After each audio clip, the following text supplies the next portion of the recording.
Greetings and welcome, gentles and ladiesmen, to the 2021 Game of the Year podcast on the Dead podcast, Unversed Cast. But I'm EXO. Does that mean there were actual games that came out this year? No, but we're gonna try to talk about it anyway. Oh boy! Hey, I played a fuck ton of video games. I don't know about you. I will say right off the bat, this was kind of a weird year. Because I know I talked about on the 2020 podcast, so I thought that was one of the better years in gaming I had experienced in a while, and I had a lot of people fight me on that in the comments. But this year was like, things came out, and then I forgot they came out. For the sake of making this podcast more interesting, I actually did go back and play some other games I missed, just so it wasn't King K talking to himself the whole time. I could do that if you want. Well, then we wouldn't need all three of us. Well, technically three of the four of us.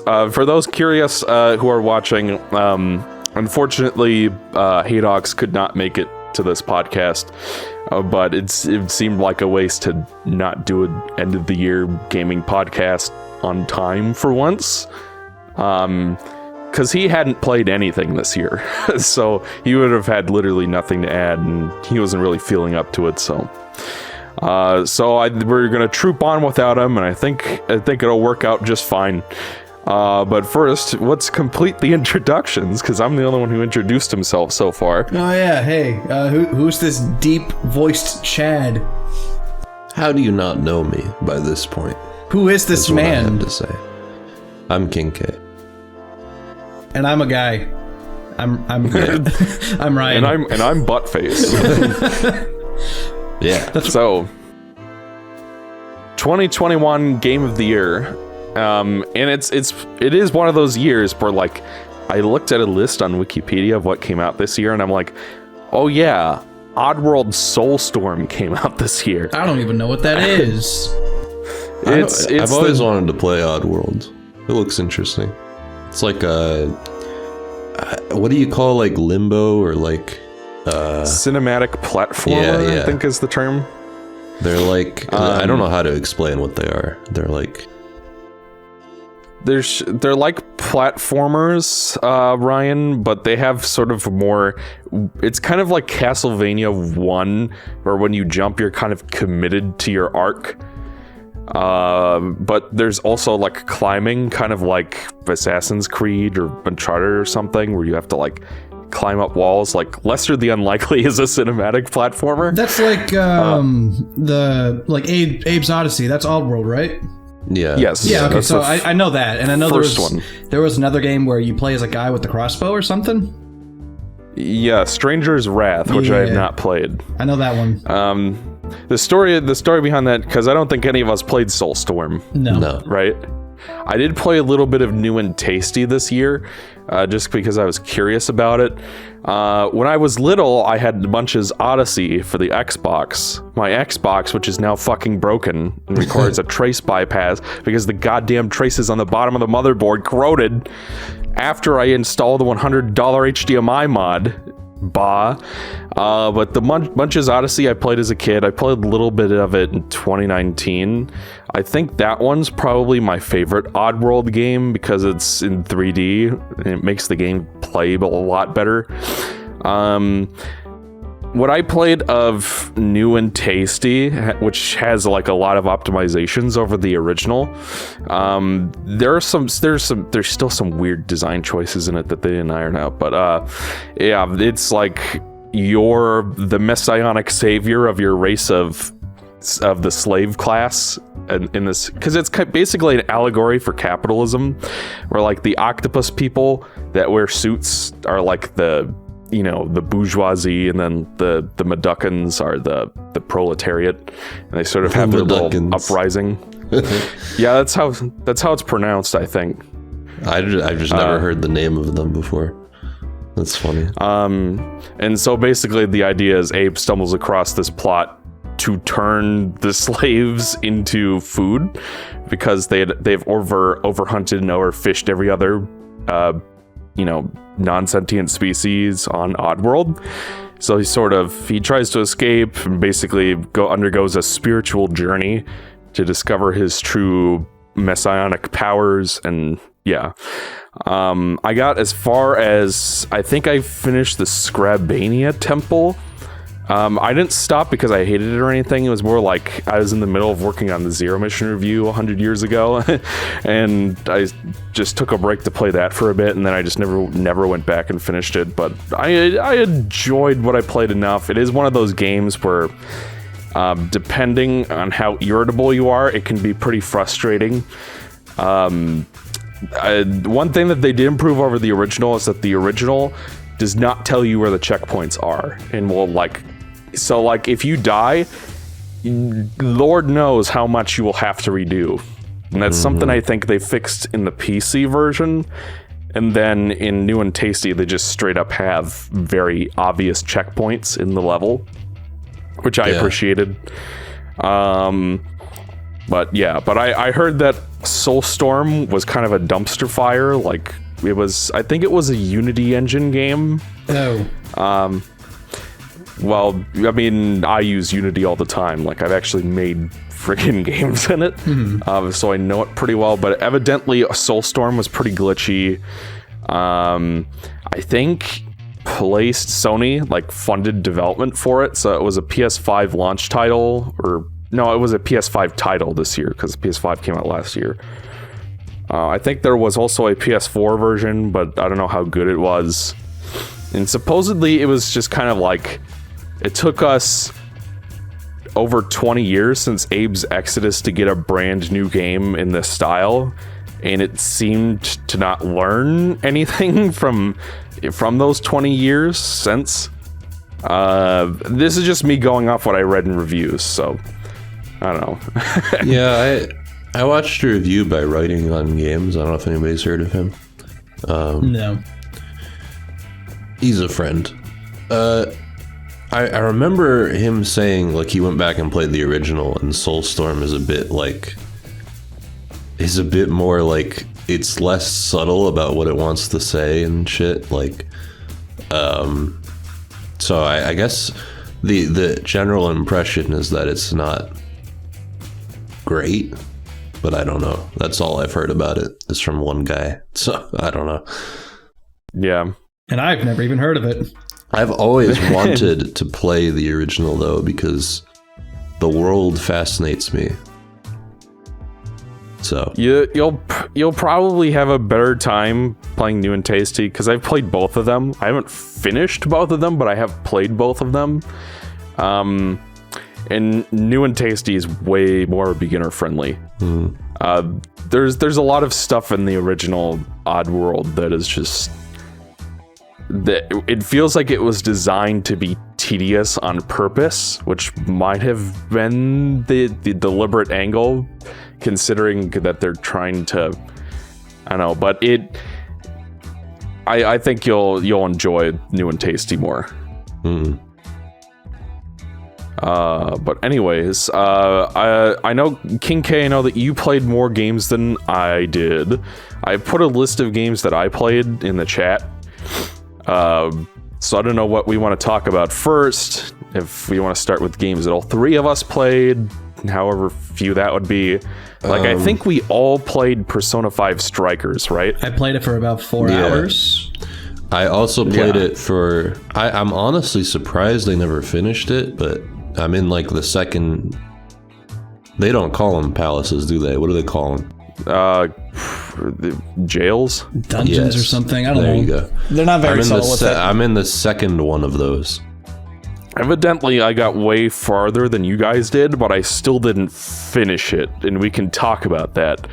I guess I should start by saying that when we did our last end of the year podcast, which was the last podcast we did before this, actually, because we were all busy this year, I was talking about Persona 5. I had only just started it. I think it was maybe maybe it was up to the Okumura Palace. I don't remember.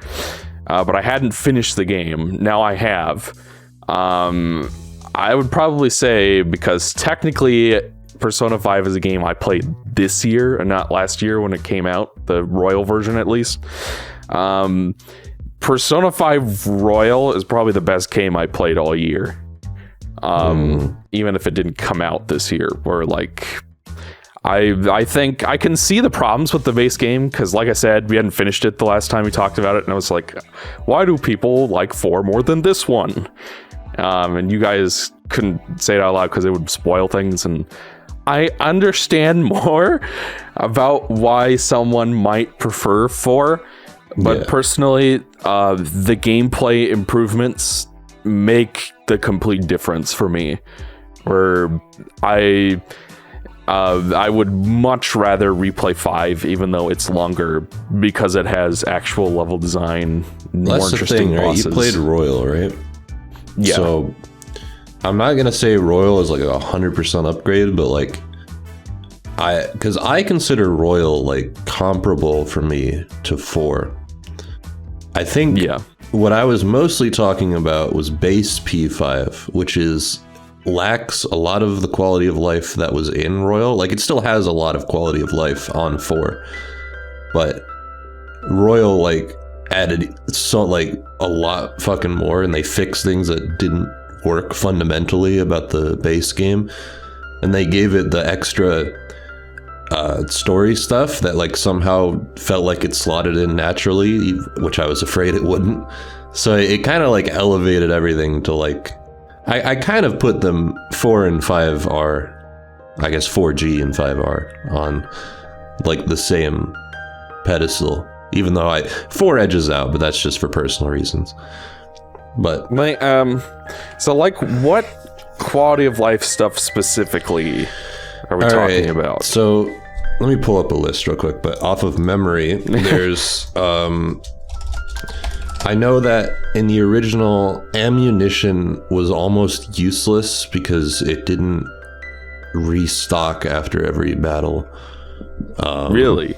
Yeah, I remember that. There's hold on, let me look it up.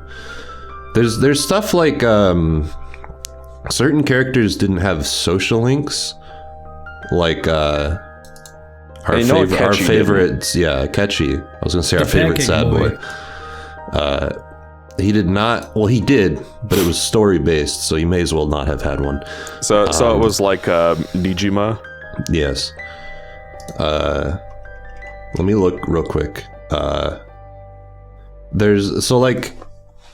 I guess, what quality of life things did you like? And I can confirm whether Royal had them or the base game had them.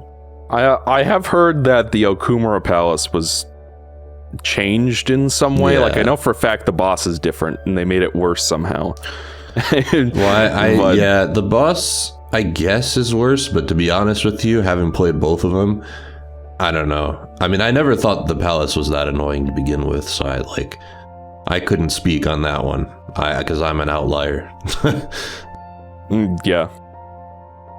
So the stuff in Kichi Joji with the billiards and stuff, and like, oh yeah, that was all new.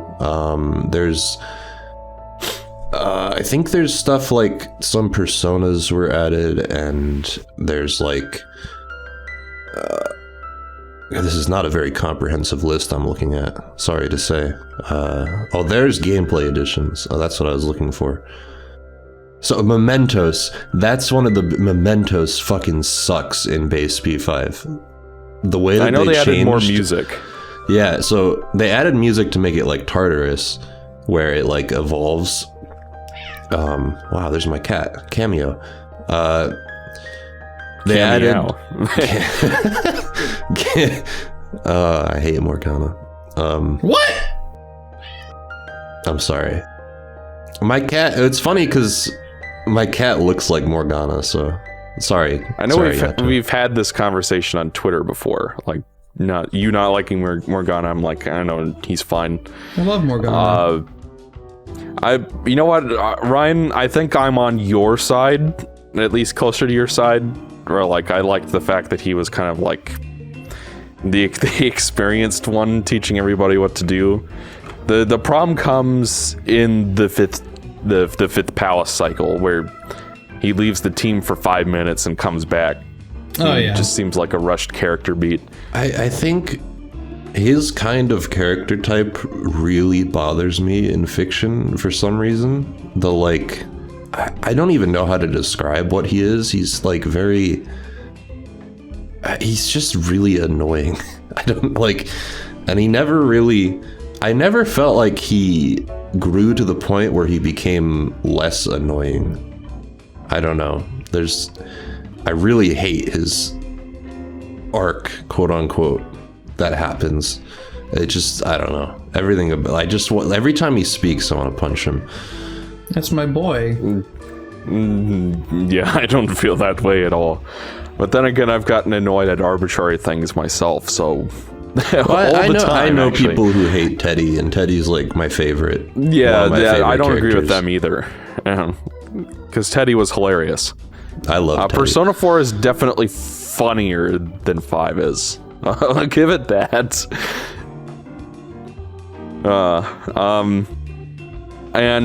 So Ryan, I know that you have Royal, but you didn't finish it, right? I haven't even played it. Okay, so you have not played it. Yeah, it was a Christmas gift, and I haven't even touched it yet. So I think, King K, you and I can agree that the Royal chapter, the story that they told, was the highlight of the whole game. Yeah, basically, yeah. Like, because everybody was like, oh, make sure you max out the counselor social link, or I think it was confidant in 5, which I did, and then I was like, okay, so after the final boss there will be this, and then it still managed to surprise me, multiple times, and it felt like you said, it felt like a natural extension of 5. Because specifically, one of the critiqued plot points from 5 was that a certain character unceremoniously dies, and they sort of set it up in a way that they could return, but evidently they don't in the base game. They just stay dead. Yeah. And it's almost like Royal was making a meta commentary on the original vanilla version of the game when new villain man or woman, I'm not going to spoil it, basically says it was such a shame that this plot point didn't reach its fruition, so I did this thing. And God bless them, they were absolutely right, because it was amazing what they did with that character. Well, I'm used, because like in Golden they had the stuff with Marie, which is just like, I don't hate it as much as most people, but it was also like fine. It was kind of like a weird thing they added. But so that's what I was thinking was going to happen in Royal. But it was like the exact opposite, where like it honestly, a friend of mine was playing Royal for the first time, and he was talking to me about it. No, it's somebody else. You don't know them. Okay. They were playing Royal, and they got the extra stuff, the bonus palace, and we were talking, and I was like, you know, that ending was like bonus stuff, right? And he was just like surprised. He thought it was always in the game, which I guess from an outside perspective is like, just goes to show it slots in pretty naturally somehow. I mean, there are a few moments where you can tell they've added it. I mean, you can always tell that they've added it in after the fact, but like for the most part, it fits pretty naturally. Yeah. And it felt like it was an interesting inversion of the dynamic of the other palaces. Yeah. Because I loved the palace. It was so good. I straight up think, and this is maybe a topic too deep to get into in a podcast like this, I straight up think the 8th palace ruler was just straight up right. Are you there are a lot of, is that the final one that was added? Yes, the final one. Yeah, I mean, I could not get into this on the podcast, but I sympathize with him a lot. But the more I think about it, the more that I disagree with what he's doing. But that I don't want to talk about that because that would become it would. Yeah, it was. It's a high concept philosophical thing that's like it would take forever to talk about. But yeah, I get what you mean. A lot of people. There were a lot of people when they beat it that were like, they're right, you know? Like, and it's kind of hard to argue against the things that he does because they're, you know. Like, if I have any criticisms of the Royal chapter at all, which I thought was like a 10 out of 10, it would be that I thought they didn't do a good enough job rebutting him. It just sort of seemed like they opposed him for the sake of itself and not because they really had a compelling reason to, but that was just me. What I will say though is like the actual like ending was really how would I describe it? Bittersweet. Yeah. Like it actually made me feel emotions, which is something that not a lot of games really do for me that well anymore. Like some really deep raw emotions, I mean. And it made saying goodbye to a 80-hour game or however long it was for me really difficult. Like it felt like I just got divorced when I was done with the game, which is a pretty good sign. I would put it in my top 10 fagots. That's the Persona rabbit hole that you've fallen into. Yeah. Now I need to play 3 and 2 and 1. I can't. I've tried to play 1 and 2 so many times. I just can't do it. 3 is like, I don't know. I played the PS2 one, which was frustrating, but also I just couldn't handle the PSP cutscenes being like slideshows. I don't know. Oh my god. That physically, I was flabbergasted when I saw that because I downloaded those 3 games on my PSP before the store shut down, which it might not have actually shut down yet, but I was playing P3 Portable and then the first cutscene comes up and I was just like, what the fuck is this? Yeah. Because this is the same platform that had Ratchet and Clank, Size Matters, and that shitty Secret Agent Clank game, and Birth by Sleep, and a bunch of other games that were completely 3D and had voice acting and stuff. Yeah. But they couldn't put a few cutscenes where like the models stand around and exposit to camera. It sucks because P3 Portable is like definitive easy, except graphically it's like, it just annoys me. And it's hard to get into the story that way. Which maybe sounds a little shallow, but it honestly is, because you compare it to 4 and 5, and it's really hard to do. Because the PS2 version is really close to 4, so it's pretty easy to do that, to get into that story. But then you got to deal with your party members not listening to you. Yeah, may I say that it's weird? Because like last year we got the PC port of Persona 4 Golden, which was great. Really solid port. It was how I was introduced to the series. Why haven't we gotten a P3 one yet? Yeah, I don't know. That would be really good. Because it seems like the kind of thing where you could take all the innovations from Portable, like the extra social links, but have the PS2 presentation. Because I don't even think there's some kind of mod for the PS2 version that lets you control party members and a few other things. Yeah. Like, the PC version that combines all of those features together would easily be definitive and my preferred way to play it. But anyway, Persona 5 Strikers came out this year, and all 3 of us played it. Now that we've got the backstory on Royal done and over with, the first thing that disappointed me was that Yoshizawa is not in it at all, nor is she referenced. The events of the 8th Palace are not referenced, so it's like it never fucking happened. Evidently, these 2 games were in development at the same time or something, and that's probably they were. why. I actually think this game was in development before Royal, because for some reason it took like several years for it to get localized. Yeah, that's weird. I mean, I guess there's more localization stuff to handle with a Persona especially since it's fully voiced. Well, most of it is voiced anyway. I just think they weren't doing it until recently. They just decided they were going to do it because it wouldn't take several years to localize. Like, it just wouldn't. Yeah. I'm not really sure how much of a handle Atlas has on itself, honestly, because I've heard that they have these really beloved IPs like SMT and Persona and a few other things, but they seem to have a trouble making money, even though Sega owns them and they have Sega money to produce their games. Yeah. But Persona 5 Strikers, now Buttface, Ryan, you said you played it for 4 hours and then just dropped it. So what was your experience with the game?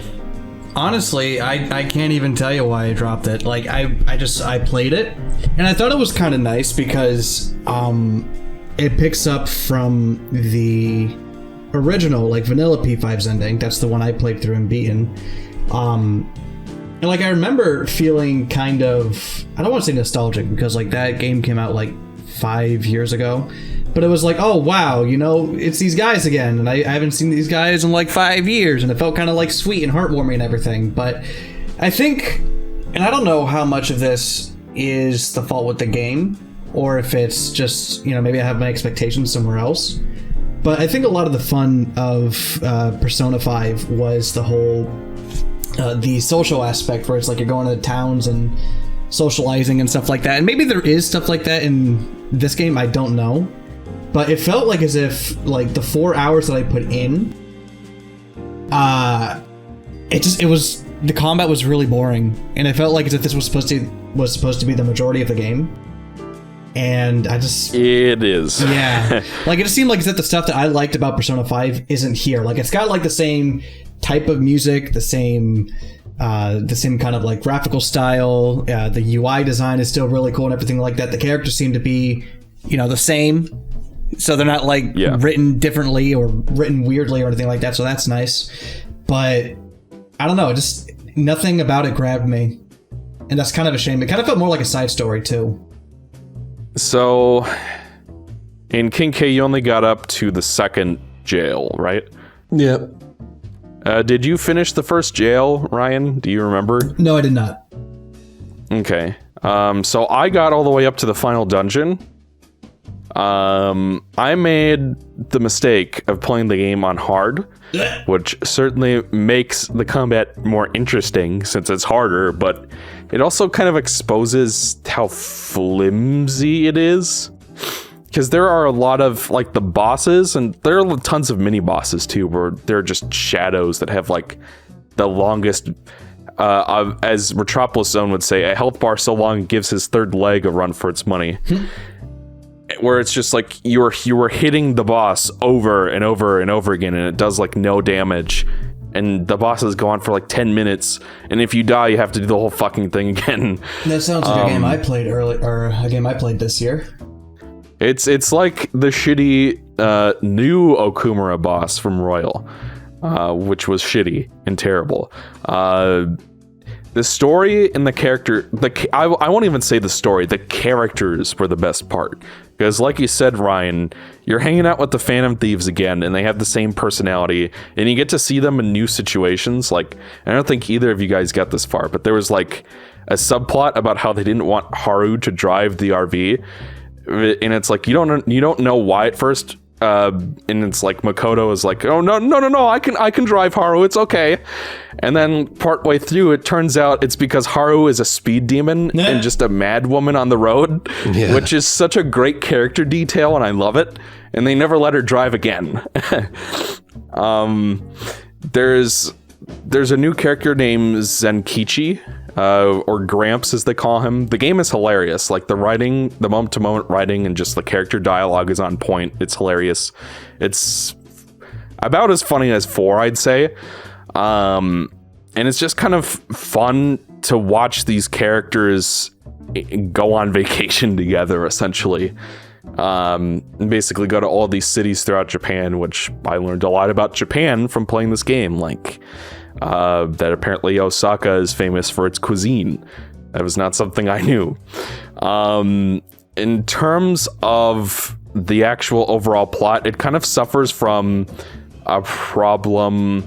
I'm trying to think of another game that does this, where it just feels like it's going through the motions again, especially towards the end, where it's like, I don't know if any of you guys care if I spoil it or whatever. Not really.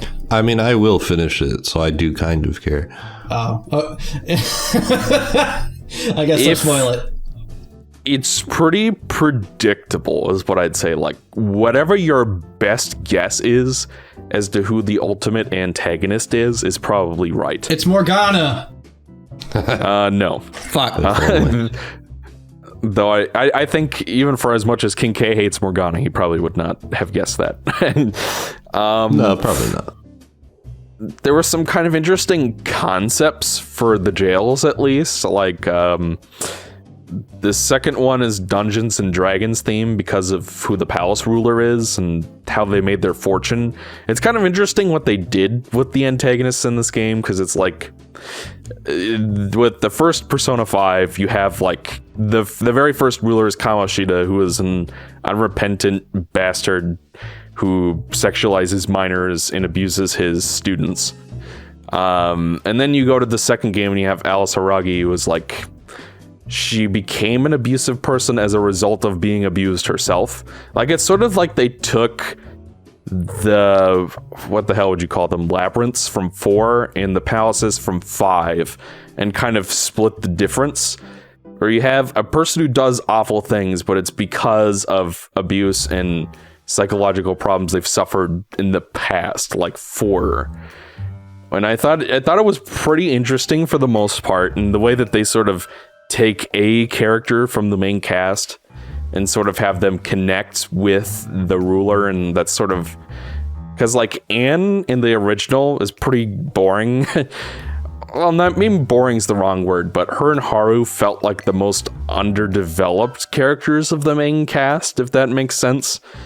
And the part where in the beginning of Strikers, which most likely all of you have played, where Anna's the only one who really understands what Alice went through because of her history of having like a foreign name relative to Japan, like having an American name, being part American herself. She sort of understood Alice on a level that the other characters couldn't. Like that to me was like the most fleshed out she had ever been as a character. And they do more of that stuff later with the other rulers. But it's just like Ryan was getting at. If the combat wasn't interesting in the first 4 hours, you can imagine what it feels like 20 hours in. Especially when you get to the final dungeon, which is kind of, how do I put this without spoiling it? It's old, rehashed, been there, done that. And you know, like it each time I put the game down, I'd lose all the skill I accumulated, which is a bad sign. It's one of those games where you have to kind of keep playing it in one continuous marathon for hard mode to be sustainable, because, you know, there's a lot of heuristics they expect you to have built up. So I dropped the game for a couple of weeks for school related reasons and came back to it for the final dungeon, and I just got my ass kicked, and I'm just like, do I really want to finish this? And then I just never finished it. So yeah, it had some good things going for it. Like, everything Persona about this game is pretty good. Like, I remember the combat, and the only other Koei Tecmo game I played is Hyrule Warriors on the Wii U. I remember the combat in that being pretty shallow. Like, the fact that this game actually has some kind of level design in it, where like you have to explore a little bit, and the fact that you have the personas that you can use and you can cast magic and stuff, and there's some RPG elements. I would probably rather play Strikers than Hyrule Warriors, which I've felt no urge to go back to since I finished it in like 2014 or whatever that was. But ultimately it wasn't a sustainable experience where I could finish it, and it just felt like the stuff with Zenkichi was great as far as the story goes, but in many ways it just felt like it was going through the motions again from the first one. which a lot of people didn't like to begin with. So, I mean, I did even, and it was just like, okay, we've seen this before. It was fine in like the first hour, because like I said, finishing Royal felt like a divorce. So to pop in this game immediately afterwards and just have those characters back again felt great. But ultimately it wasn't sustainable. So that was Strikers. See, the thing is, too, is that, like, I even liked the combat for Hyrule Warriors, and even though I didn't really care for the story of Age of Calamity, I thought the gameplay in that game was really good. But, again, like, this was... I don't know what it is about it that bored me. Like, what it is about the combat that bored me. Maybe it's also because you get too many characters at the start, and then, like, with the other games, you only have, like, a select few to play from. You know, and then like and that encourages you to be like, oh hey, I got this new character. I wonder what they play like. You play a few matches, times like, oh wow, okay, so they, you know, maybe you don't like this character, but you like this new character. But with this, it's just like you get like the party right off the bat. It's just like, oh well, you know, doesn't really give you a lot to I don't know, like there's not like that sense of progression, I feel. I mean, there sort of is. You do unlock some new moves as the characters level. Like, the longer you use a character, the more moves you can get. So there is a sort of a progression, but you are right that you start off with Joker, Ryuji, and Morgana. And then you unlock the other 5 characters immediately. And then you get the last character, like, 4 jails in. Yeah. And it's kind of like, okay, this is... It did feel like, here's all of this shit to level up, and we're giving it to you now, and we're not going to pace it out. And you just got to get used to playing as all of them. And it's one of those things where you could run across a boss that is suddenly weak to psychic attacks, and you haven't leveled up Haru at all, and you just got to fucking make it work. And especially with the bosses being as long as they can be on hard mode, and it's just, yeah.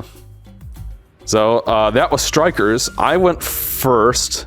Who has a game they want to share next? I'm sure King does. Sure. I guess like Ratchet and Clank. Did anyone even play that? I don't have a PS5. If Sony wants to produce more PS5 consoles that aren't $1,000, then sure, I'd love to play it, but that's the problem right there. Well, to be honest with you, have to keep the spoiler free. To be honest with you, I don't have like a ton to say about it, other than like it was really good, and I liked it. Okay. It also looks very good, so I don't know if I'm gonna pick this because I don't really have much to say about it. To be honest, it was nominated for Game of the Year. I thought that was kind of surprising. There was stuff like the tether and the dash that I was curious about, like how that plays. Yeah, that's pretty. It's like combat wise, I think it's probably one of the most fun to play in terms of its gunplay and stuff. But is there more platforming in it than some of the other games? Kind of. Probably not what you would want, but yeah, I think there is. Yeah, I mean, the game looked good. The problem is that nobody can play it because of the chip shortage, which means there are no consoles, which means nobody can play it. You know, it's like I never really had much of an interest in Ratchet and Clank, but this one I thought looked pretty okay. And then I'm hearing from people who got kind of burnt out of Ratchet and Clank say that this game was actually really good. So I'm like, oh. So if or when, I mean, my sister has a PS5. I don't know how she ended up getting one, but if I were to ever get my own, I'd probably give it a shot. Wow. I'm trying to pick a thing that we've all played, but I'm realizing this will be hard. Well, I know King K that... Did you play the Epic Game Store's versions of Kingdom Hearts this year? Yeah, I did. Okay. So that's something you and I both did that we could talk about if you want. I have not. I mean, I guess, yeah. I probably wouldn't have much to say about it, but yeah. Because, like, I guess what I would say the crucial difference is between... Because it's like, I think technically the PS4 Pro version supports 4K. I think it had some frame drops, which is kind of lousy considering it's a PS4 game, but All of those PS4 versions have like a black border around the screen, which I prefer to stretching it out with bilinear filtering personally, but it's like you're playing Dream Drop Distance on the PS4 and there's a big black border around everything. So the PC versions are actually native resolution. Like it fills the whole screen, there's no border. It plays in 4K just fine, at least on my PC. And it's 60 FPS. The one thing that really sucks about those games though, the port job that they did, is that for some reason you are not allowed to remap certain actions to make it more comfortable on an Xbox controller. I've never understood why the bottom button is the attack button in Kingdom Hearts and why B is jump. Yeah. And you're just not allowed to change those. They're hard-coded. Like, everything's on the wrong button relative to a controller of this shape, and I've just got to get used to it, I guess. Which is weird, because when you play it on keyboard, you can press spacebar to jump. Mm-hmm. So it's like they have the power to change it, but they just chose to deliberately keep everything in the PlayStation positions. Do you know about how it controls in the Japanese versions? Is it even worse? No, it's surprised you haven't heard about this, but in the Japanese versions of Kingdom Hearts, X, jump and attack are swapped. Okay, so circle is attack and square is, or cross is X, jump. Yes. So having cross jump is better. I'm not sure I want the attack button on the right side of the controller though. I've always just thought it's weird that it's like that at all. I don't know why they changed it in localization. And then now, it's just that way forever. The localized versions have the X and circle setup, but the Japanese version switches it.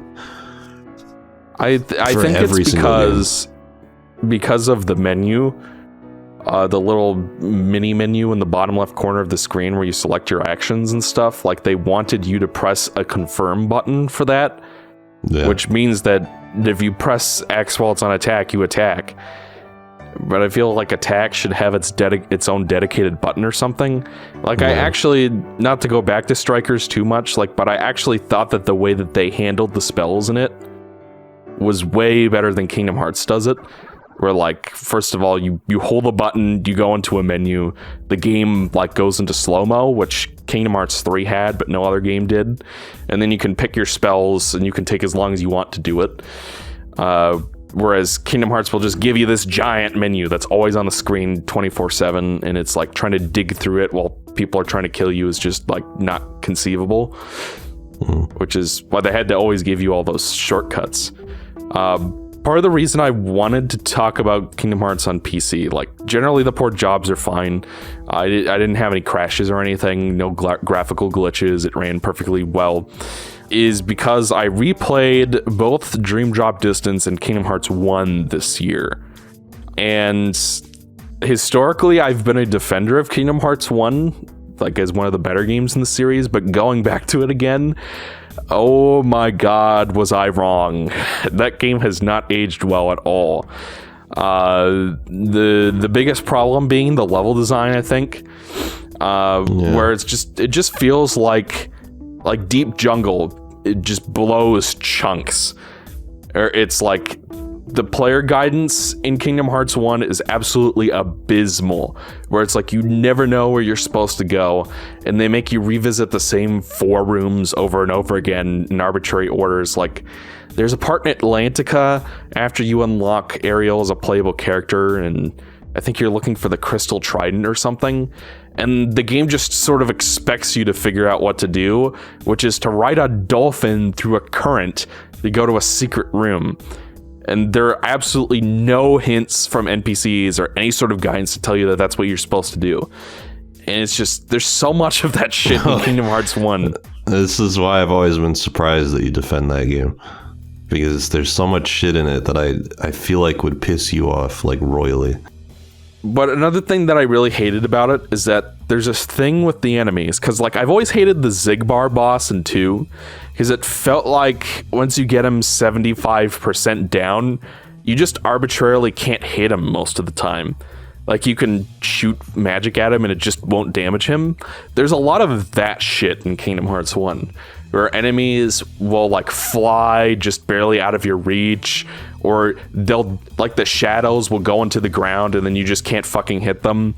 Or the ghost guys that have, like, the drooping eyes will disappear for a second, and it's like, they might have a tiny little smidgen of health left, but you just have to wait the 5 tedious seconds it takes for them to respawn. In the final dungeon, there's this one gauntlet that I completely forgot existed in the game, like right before Ansem, where they make you fight like 6 waves of enemies. And I was playing on Proud, which has its own problems on top of everything else, where in the earlier parts of the game, before you have second chance, enemies can just completely kill you from like 60% of your health, but it just felt cheap because it's like, there's no health alarm, so I didn't feel like I was in any danger, that I had to be on guard. But then the fucking parasite boss and monster's stomach will slap you and you just die. So that sucked. And I was always a defender of the story too, because it seemed like they were actually trying to have some kind of balance of the Disney stuff and the new stuff and the Final Fantasy stuff, which is still true, but those characters are also boring as fuck. And they don't really do anything. Like, you'd think that with Oogie Boogie and Ursula running their own schemes in their own worlds, that they'd, maybe ask Maleficent for help, or there'd be some kind of involvement in that. Jafar is the only one who looks for a keyhole, to my recollection. The other ones don't. And so it just feels like the story goes nowhere until you get to Hollow Bastion, and then just Ansem just shows up again. And then you go to the last world. So, yeah, that game is not nearly as good as I remembered it. I understand why people prefer 2, even though it has its own problems. But at least the levels weren't fucking terrible. They were bland in just hallways with enemies in them, but I would rather play that than fuck around in deep jungle trying to figure out where to go, I guess, is what I'm saying. That's the way to put it. Yeah, that's why I wanted to talk about that. Anyways, I think because I kind of stole yours, Kincaid, so you can pick another one.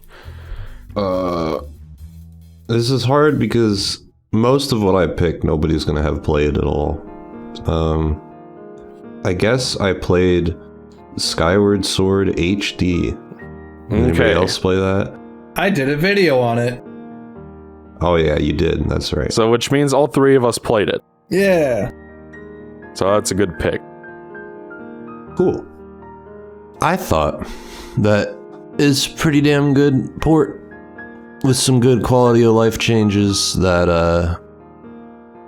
I will use without qualms, I guess. It's kind of like Ocarina of Time 3D for me. Well, not in the same caliber of a remake, but like in terms of, I will probably play it over the original in most cases. Any case, honestly. I don't know that I'm going to go back to the Wii version of Skyward Sword. Well, I was just about to say, like, Skyward Sword HD would kind of be like that for me in the sense where the Switch is more accessible than Dolphin or playing on a Wii, or heaven forbid a Wii U, because like the Switch is right there and everything like that. It's more up to date and everything, but I still think as a package it's kind of underwhelming. I guess it just felt like as if like if we look at what the other remakes did, or not remake, well, I mean, I don't know, does Wind Waker HD and Twilight Princess count as remakes, or are they remasters, or what? I've learned, because I'm the guy who does the remake or re-break thing, I've learned that trying to disentangle what each of those things means separately is pointless. Fair enough. So essentially, it's like, I just feel like as if, I mean, like, I like the 60 frames per second, and I mean, what else does Skyward Sword HD do that's different? Like you don't have to watch. What? You can use the stick controls. That's right. That's right. Not like, once you get used to them, it does feel nice to. Because I don't mind the motion controls in that game too much. It feels nice to be able to turn them off for the things that I always hated them for. Yeah, like swimming. So like I enjoy I think some of the sword combat and like some of the dungeon items are fun with motion controls, but they're like swimming and shit. I always thought was stupid that it had motion controls, and now there's a way to do it without making my wrists hurt, which I really appreciate. And that's why I like that kind of shit is why I sing its praises, is because like I think it was definitely an overpriced port, but like in terms of like it gets rid of a lot of the things that sometimes even physically hurt me about the original. So I just it's hard to like go after it too much when it like legit has a mode where, because when you play Skyward Sword on the original, you kind of have to be like in the zone, tensed up, because you're always moving, and it's hard to play that game for a long time. But on the Switch version, I would use the motion controls, and then I'm like, I want to like just sit on my couch. I turn it off, and the stick controls, it takes a bit to get used to, but once you do, it's like, it's perfectly fine, and you can just sit on your couch laid back, and you don't have to worry about like recentering your gyro or whatever, you know, like I just thought it all worked pretty well as a port. Yeah, and it's not like another port of a Wii game that came out earlier this year. An ultimate port, as it were. You know, like, I don't think Skyward Sword HD is a bad port. I just think it's pretty underwhelming, especially when you compare it to like what the other remakes, remasters brought to the table. So, like, were you looking for like more new content or something? I would have preferred something like that, yeah. Because I mean, with Twilight Princess HD, it's scummy, but it's still kind of cool how, you know, if you use an amiibo, you unlock like little Cave of Ordeal things, but for the wolf. And then with Ocarina of Time, they added like a little boss rush mode. Like, I think it would have been cool if they added not anything too crazy, but like maybe just a few islands just kind of scattered around in the overworld that has like their own like side quests or something, you know? Just anything to make the sky less boring. Just something. I don't know. Yeah. I hear you. I think what I really appreciated about it was the fact that it wasn't some god-awful dynamic resolution game like the Xenoblade Definitive port, which was like 720p dynamic, 30 FPS or something like that. It was full HD, 60 FPS, and the frame rate and performance seemed rock solid to me from like a couple hours I played. Which I really, really appreciate because, again, like you said, there was another port this year that was a fucking train wreck on Switch, and by comparison, it's like, you know, maybe it's just Nintendo meeting the bare minimum, but for once they bothered to meet that minimum. There, you know, there are so many Switch games where they just like, we'll make it 900p 30 FPS, and they just call it a day, which I'm sick of. Well, they'll do 900p that. Is not a real resolution, and the game should never have to run at that. Just make it. I was gonna say, like, they'll do that, but then they'll also make it run at like a piss poor frame rate. Yeah, like really, like unrelated to Skyward Sword, but you know, just so I can kind of like squeeze this in here. I played East 9 for the Switch, and like it's you know, on PS4 and PC and everything like that, it runs fine, or at least from what I've seen, it runs fine. But on the Switch, it runs like fucking ass. It's so bad. Yeah, it's like 15 frames per second. And it's like, I know it can handle it because it's not like as if it's graphically intensive or anything like that. It just felt so rushed and lazy. So, yeah, especially when you see Skyward Sword HD running at like 60. You know? And full HD. Sonic Colors is it's another a Wii game, and you know. I noticed that the sky looks less yellow. Is that like because of the resolution increase, or like? I will say, because you guys, it sounds like both of you guys finished it and I didn't. Yeah. I will say that the tornado that kidnaps Zelda at the beginning on Wii, it's dither central. Like it's dither, dithers everywhere. But on Switch, it's not. So there are some minor graphical differences like that. So I just had to get dithering in this podcast at least once. So Your check's in the mail.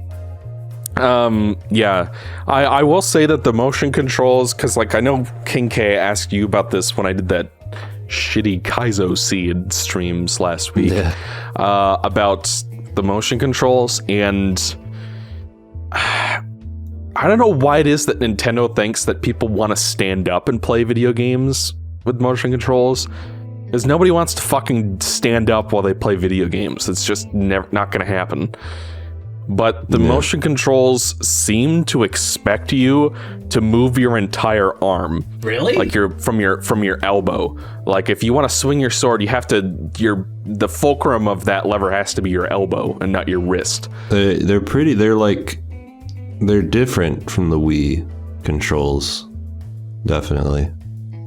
Because it felt like, I remember in the Wii version being able to like, my sibling stole my copy, so I don't have my Wii copy on my person right now, but I remember the motion controls, you being able to do more stuff from your wrist, like you didn't have to physically stand up in the room to swing your sword, whereas with the Joy-Cons you kind of have to. It just, even the stuff like the Beetle felt kind of unresponsive, and to me, I know accessibility options and whatnot, but for me, it always just, whenever a game that was built on motion controls gets re-released and they make not having motion controls a selling point, it just makes me feel like they're kind of misunderstanding the entire point of the fucking game, which was to use motion controls for sword combat. And then the fact that the motion controls are somehow not as responsive as the Wii version, which came out like 20 years ago or whatever. Actually, I think it was like 11, but still. That to me makes me raise an eyebrow a bit. It's not unplayable, and maybe I'll try standing up to play it and maybe it'll be better, but I don't know, that kind of shit drives me nuts. I mean, I was able to deal with the motion controls just fine with my, like, just sitting on a chair. I don't know anything about like standing up or anything like that. I didn't have to do that. It just felt like I had to move my wrist way too much to get the sword to go where I wanted it to, which suggests to me that they expected you to swing from your elbow. Huh. Because it's like, if you had a sword, that's what you would do.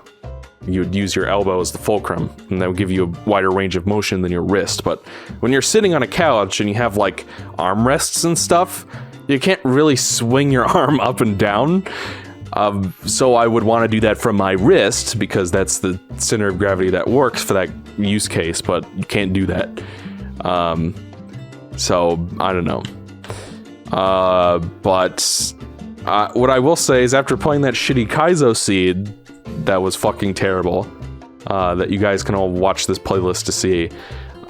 Going back to Skyward Sword again was kind of a breath of fresh air. To have actual human beings in the game and not robots that stand around and exposit to camera, like actual real presentation. Like, I mean, that's probably a hot take, but it just, God, like after playing so much Ocarina, it was like a breath of fresh air to go back to this game again. Yeah.